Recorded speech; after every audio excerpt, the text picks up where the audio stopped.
बाबा साहब का मिशन अधूरा, हम सब करेंगे पूरा, ये सब तो बोलते ही हैं, मगर कैसे करेंगे पूरा, इस चीज के बारे में जानकारी नहीं थी। तो उसी के लिए मैंने सोची कि हमारे धर्मपद संघ को बुला के और लोगों को इसका लाभ देना चाहिए। हमें बातें तो बहुत सारी पता थी, लेकिन जिस जोश के साथ आपने हमें बताया उससे बहुत कुछ सीखने को मिला है। जो सपने थे तो उन्होंने जो मुझे जयभीम प्रकाश जी ने, मैं बहुत दिनों से उनको फॉलो करती हूँ, लेकिन आज सामने देख के और ज्यादा उनसे प्रभावित हुई हूँ। इस मिशन के बारे में तो बहुत दिन से जानकारी थी, लेकिन आज से मैंने ये संकल्प किया कि मुझे तो इसी लाइन में चलना है। पहले स्वतंत्रता भाईचारा का मार्ग अपनाए, ये हम लोग का हमेशा से प्रयास रहता है। और उसी कड़ी में आज आप लोग जो आए, सर ने भी बहुत अच्छी बात हम लोग के बीच में रखे। आपका भी बात बहुत प्रभावशाली समझाने का तरीका है धम, और वो समझ यदि डेवलप हो जाएगी आदमी के अंदर, तो किसी का ना कोई सताएगा और ना किसी के साथ अन्याय होगा, ना कोई अन्याय करने वाला मिलेगा, ना फिर जब अन्याय करने वाला नहीं होगा तो करेगा किसको। तो ये माध्यम है, यदि सही में धम को अपनाया जाए तभी पूरा देश। पहले हम लोग जानते थे, लेकिन इतना डीपली नहीं जानते थे। जो हम लोग को बहुत कुछ सीखने के मिला कि जैसे उन्होंने बताया कि बुद्ध करुणा के प्रतीक थे या जो भी, तो हम लोग मोटा मोटी जान रहे थे, लेकिन आज थोड़ा अच्छा से जानने को मिला। आज सुने नए लोग आए तो नए लोग से और कुछ जानकारियां ले, लेकिन आज जानकारियां ही नहीं मिली, बहुत जागरूकता भी हुई। क्योंकि हमें तो बचपन से यही डाला गया है कि इनको चार दीवारी के अंदर रहना है, घूंघट में रहना है, पति का सेवा करो, बच्चा को दे। लेकिन जब से इस संगठन से मैं जुड़ी हूँ, मुझे पता कि नहीं, मेरा बस यही मोटिव नहीं है, मुझे और आगे जाना है और जानना अपने आप को नहीं जानती थी, लेकिन जब से मैं जानी हूँ ना, उनके विचारों को पढ़ी हूँ ना, तब से मतलब इतना अजीब सा लगा है कि मैं अभी तक इस अंधकार में डूबी हुई थी।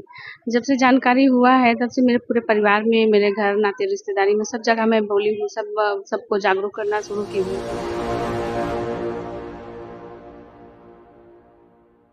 नमस्कार, आप देख रहे हैं एनडी न्यूज 24x7 नीलम बोध के साथ। और साथियों, आज हम बंगाल की धरती खड़गपुर में, जी हाँ, आज यहाँ पर धम्मपद ट्रस्ट के माध्यम से एक कैडर का आयोजन किया गया, जिसमें कि वक्ताओं ने अपने विचार रखे और यहाँ पर समाज के बहुत ज़्यादा बुद्धिजीवी लोग जुड़े। उसमें महिलाओं की संख्या की बात करूँ, मैं युवाओं की बात करूँ या जो सीनियर सिटीजन है उनकी बात करूँ, तमाम लोगों ने अपनी भागीदारी सुनिश्चित की। लेकिन एक सवाल खड़ा होता है कि आज जिन विषयों पर यहाँ पर चर्चा हुई, जिन महान पुरुषों पर चर्चा हुई, जिनके संघर्षों पर चर्चा हुई, उनके जीवन संघर्ष से इन लोगों ने क्या सीख ली और आगे किस दिशा में वो बढ़ेंगे। तो आइए एक चर्चा करते हैं इन लोगों से कि आज के इस कार्यक्रम को लेकर किस तरह से सोचते हैं और आगे क्या बदलाव अपने जीवन में लाएंगे। आपका नाम क्या है? रंजना कुमारी। रंजना जी, आज कार्यक्रम हुआ, तमाम बुद्धिजीवी लोगों ने अपनी अपनी बातें रखी, तो क्या कुछ नया सीखा? सीखने को तो काफ़ी सारी बातें मिली। इन्होंने बताया कि अम्बेडकर साहब ने हम महिलाओं के लिए क्या क्या की हमें, और जैसे कि पहले समाज में महिलाओं को शिक्षा का अधिकार नहीं था, अपनी बातों को रखने का अधिकार नहीं था, पर बाबा साहब ने हमारे लिए, हमें महिलाओं को पढ़ने का अधिकार दिया। ये सब तो बाबा साहब ने तमाम संघर्ष किया और तमाम ये हक अधिकार दिए, तो क्या लगता है आज आपकी ड्यूटी नहीं बनती कि उनके कारवा को आगे बढ़ाएं? बिल्कुल ड्यूटी बनती है, और हम आज से ही कोशिश तो चल ही रही है, और हम प्रण लेते हैं कि बाबा साहब के सपनों को साकार करने में हम कोई कमी नहीं छोड़ेंगे और ये कारवा को आगे बढ़ाकर ले जाएंगे। बाबा साहब ने खासकर इस देश के लोगों के लिए एक ऐसा धम दिया था जो पाखंडवाद से, रूढ़िवादी परंपराओं से निकल कर एक वैज्ञानिक सोच देता है, तो उस दिशा में कब बढ़ रहे हैं? बहुत जल्दी कदम बढ़ाएंगे। अभी मैं, क्योंकि बाबा साहब का ही कहना है कि मैं जो बोल रहा हूँ वो मतलब मान लेना नहीं है, पहले तुम अब तर्क करो कि वो सही है या गलत है, उसके बाद तुम निष्कर्ष लो। तो मैं सोचूंगी और अपनी बहनों को भी जगाऊंगी। चलिए, देखिए, कुछ ना कुछ तो प्रभाव है और जिस तरह से उन्होंने बताया है कि बदलाव की तरफ बढ़ेंगे। आपका नाम क्या है? सोनी कुमारी। सोनू कुमारी जी, आज क्या कुछ नया सीखा जो पहले नहीं पता था? यही सीखी कि मतलब औरत को पढ़ाई करनी चाहिए, अच्छा से रहना चाहिए, मतलब औरत को अपना जिंदगी खुल के जीना चाहिए, अच्छी से शिक्षा पढ़ना चाहिए। और औरत को अपनी जिंदगी खुल के जीनी चाहिए, किस तरह से जीनी चाहिए, अधिकार किसने दिया आपको? भीमराव अम्बेडकर ने, बाबा साहब भीमराव अम्बेडकर ने। तो इससे पहले पता था आपको ये अधिकार? पता था। मैं जानती हूँ, बहुत जानते हो जी, लेकिन बोलते कम हो। तो इसी कड़ी में हमारे साथ में और भी महिलाएं, उनसे भी जुड़ने का प्रयास करेंगे। मैडम, नाम क्या है? संगीता पटेल। मैं छत्तीसगढ़ दलित राज से संगीता पटेल। छत्तीसगढ़ से आए इस कार्यक्रम को अटेंड करने के लिए? दीदी के घर। दीदी के, तो आज आपने ये कार्यक्रम अटेंड किया है, तो क्या कुछ नया सीखा है या क्या कुछ नया सीख कर जा रहे हैं? बाबा साहब के जितने जो सपने थे तो उन्होंने जो मुझे जयभीम प्रकाश जी ने, मैं बहुत दिनों से उनको फॉलो करती हूँ, लेकिन आज सामने देख के और ज्यादा उनसे प्रभावित हुई हूँ। इस मिशन के बारे में तो बहुत दिन से जानकारी थी, लेकिन आज से मैंने ये संकल्प किया कि मुझे तो इसी लाइन में चलना है। पहले से बचपन से इसी इसमें बौद्ध मत करना है करके, लेकिन उतना ये नहीं था। लेकिन आज जो सुनने के बाद, सामने आप लोग को सुनने के बाद में ऐसा लग रहा है कि नहीं, जो सोच रहे थे कि बौद्ध कैसा रहता है वैसा नहीं है, जैसा बाबा साहब ने बताया वैसा रहना है। जी बिल्कुल। तो देखिए कहीं ना कहीं परिवर्तन की लहर, और जब महिलाएं ठान ले तो क्या से क्या नहीं कर सकती। इसी कड़ी में मेरे साथ में एक ऐसी महिला है जिसने बहुत बड़े स्तर पर धार्मिक, अगर मैं क्रांति की बात करूं तो वो की है। मैं उन्हीं से जानना चाहूंगी, मैम नाम क्या आपका? मेरा नाम है सुजाता गणवीर, मैं वेस्ट बंगाल से हूँ। जी जी। सुजाता जी, आज आपके ही माध्यम से यहाँ पर धम्पत संघ का जो कार्यक्रम कराया गया है, तमाम वक्ताओं ने अपनी बात रखी, तो आपका उद्देश्य क्या था इन लोगों को यहाँ बुलाने का? जी, मेरा उद्देश्य ये था कि सभी लोगों को बाबा साहेब के जो विचार थे, बाबा साहेब ने जो सपना देखा था कि भारत को बौद्ध में बनाना। हम नारे तो लगाते हैं, नारे बहुत छोटे बड़े मंच से नारे तो लगाते हैं कि हमें भारत को बौद्ध में बनाना है, मगर बाबा साहब का ये मिशन है, बाबा साहब का मिशन अधूरा, हम सब करेंगे पूरा, ये सब तो बोलते ही हैं, मगर कैसे करेंगे पूरा, इस चीज के बारे में जानकारी नहीं थी। तो उसी के लिए मैंने सोची कि हमारे धम्पत संघ को बुला के और लोगों को इसका लाभ देना चाहिए।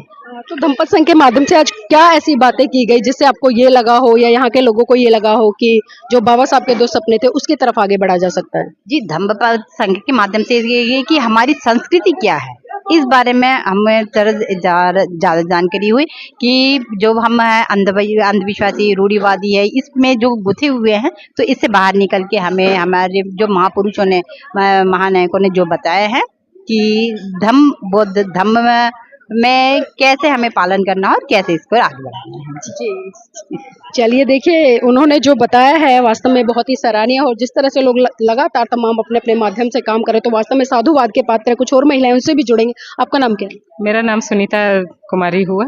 सुनीता जी, जानना चाहूंगी, आज तमाम महान पुरुषों को लेकर यहाँ पर चर्चा हुई है, खासकर बुद्धिज्म पे चर्चा हुई है, तो कैसा लगा? पहले थोड़ा सा हमारे दर्शकों को ये बताएं। पहले तो आपको जय भीम और बहुत बहुत शुक्रिया कि आप हमारे बीच आई, और इतने अच्छा मतलब हमें बातें तो बहुत सारी पता थी, लेकिन जिस जोश के साथ आपने हमें बताया उससे बहुत कुछ सीखने को मिला हमें। और हम जाने कि बाबा साहब ने कैसे संघर्ष किया, उनके साथ साथ रमा माता जो थी वो उन्होंने कितना ज़्यादा संघर्ष किया। उनके संघर्ष को अगर 1% भी हम अपना लेते हैं और उनकी बातों को फॉलो करते हैं तो आज शायद हमारे देश की महिलाओं की स्थिति कुछ और रहेगी। और जैसा कि आपने बताया कि पहले महिलाओं की स्थिति इतनी खराब थी कि मतलब जानवरों की गिनती में उन्हें लिया जाता था। आज हम पढ़ लिख पा रहे हैं, ये अच्छे कपड़े जो पहन पा रहे हैं वो सिर्फ और सिर्फ बाबा साहब की बदौलत। तो हमें उनके कारवां को आगे बढ़ाना है, और उनका कारवां यही था कि उनके विचार को आगे बढ़ाएं और सभी लोग शिक्षित हों।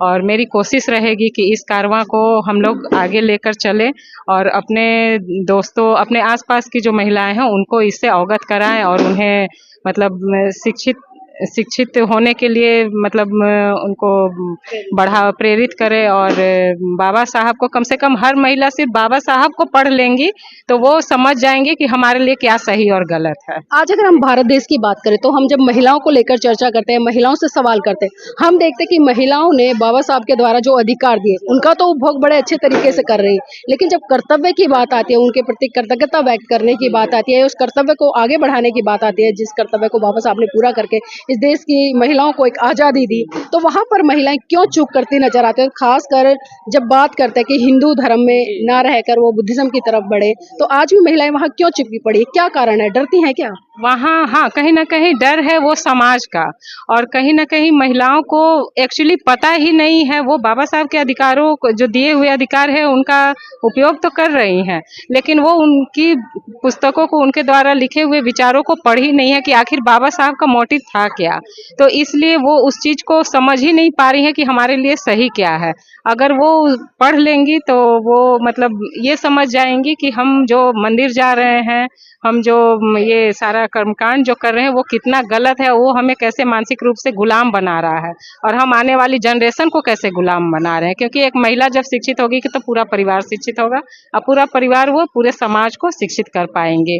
तो इस टाइप में इस तरह से है कि मतलब महिलाओं को शिक्षित होने के साथ साथ शिक्षित होकर वो आगे हर क्षेत्र में आगे तो बढ़ रही हैं, लेकिन जो मानसिक गुलामी है उससे बाहर नहीं निकल पा रही हैं, और उस से बाहर निकलने के लिए हमारे बहुजन महापुरुषों की जो पुस्तकें हैं उन्हें पढ़ेंगी तो कहीं ना कहीं उन्हें रास्ता सही मिल जाएगा, जिस पर चलकर वो इस गुलामी से भी बाहर निकल जाएंगे। तो देखिए बाबा साहब ने एक बात कही थी कि मैं किसी भी समाज की उन्नति इस बात से आता हूँ कि समाज की महिलाएं कितनी पढ़ी लिखी हैं और कितनी जागरूक है। जागरूकता की बात की तो जानना चाहूंगी, आप उसी कम्युनिटी से आती हैं और बाबा साहब को कितना फॉलो करते हैं, किस तरह से फॉलो करती हैं?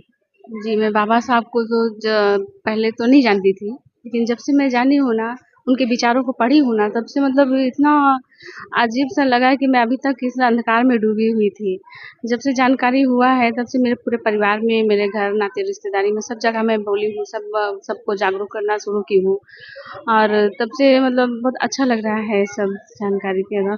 लेकिन उनके जो बलिदान, उनके जो ये सब किए ना, वो सब देख के मन एकदम भावुक हो जाता है कि अरे बाप रे, कितना कुछ कष्ट उठाया बाबा साहब ने और हम कहाँ से कहाँ थे और कहाँ आए हैं आज उनकी बदौलत।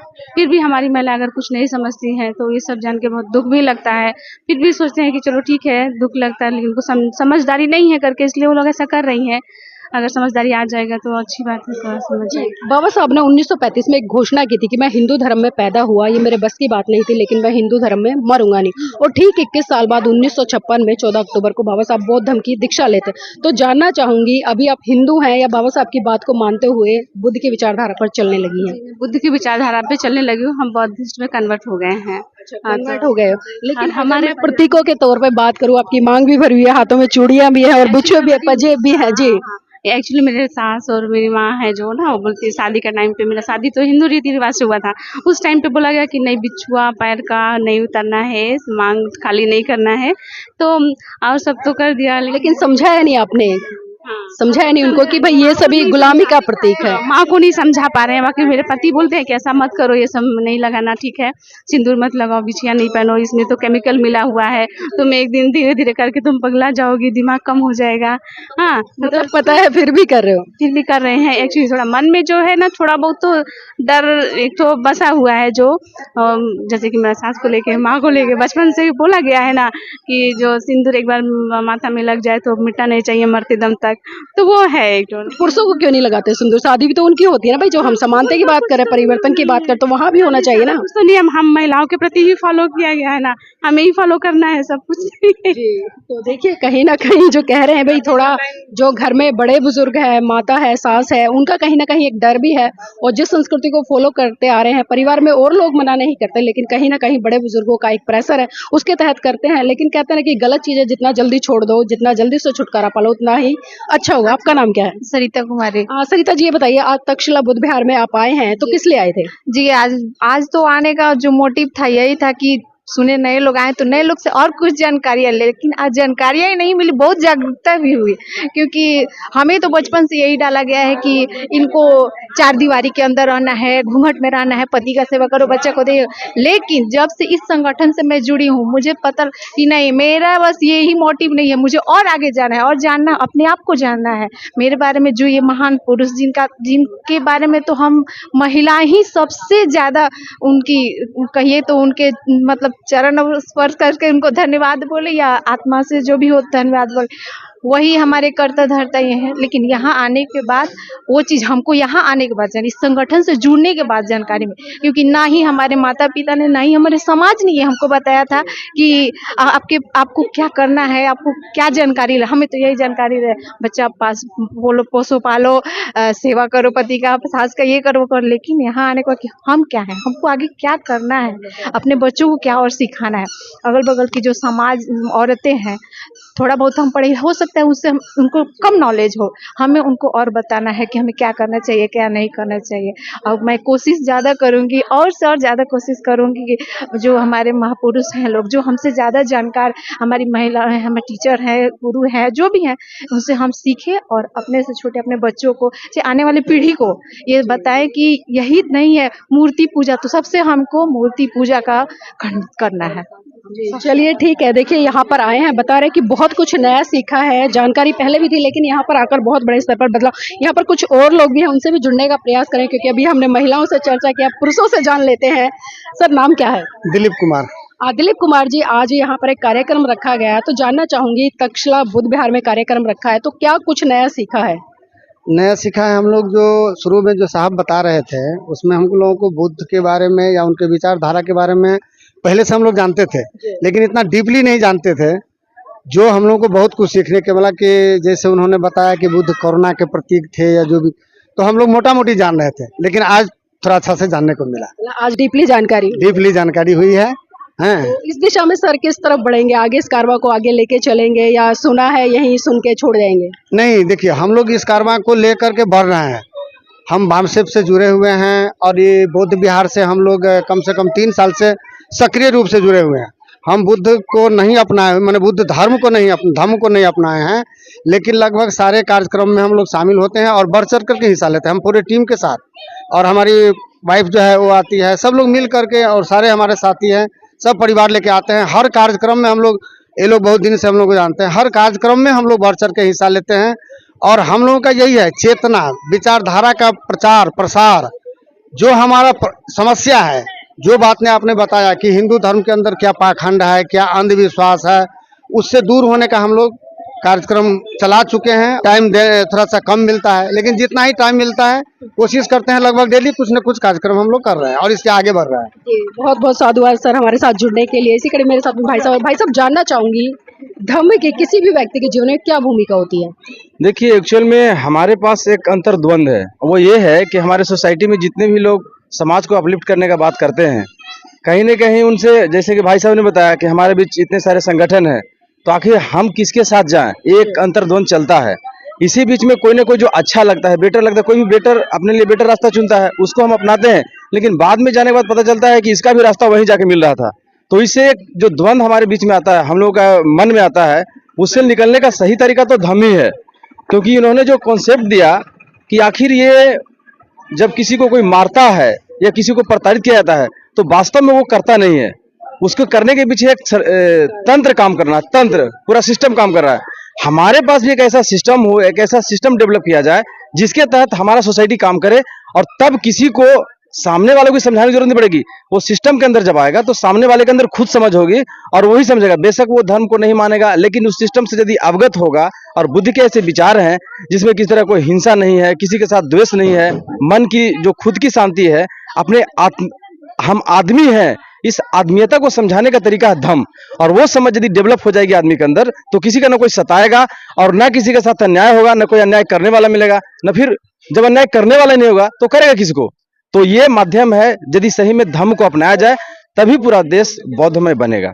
जी, तो देखिए जब धर्म को अपना जाएगा तभी पूरा भारत बौद्धमय होगा और फिर से करुणा मैत्री भाईचारे का संदेश देते हुए लोग आगे बढ़े। भाई जी, आज का कार्यक्रम हुआ है, क्या कुछ नया सीखा और क्या कुछ नया सीख के जा रहे हैं, क्या परिवर्तन करेंगे?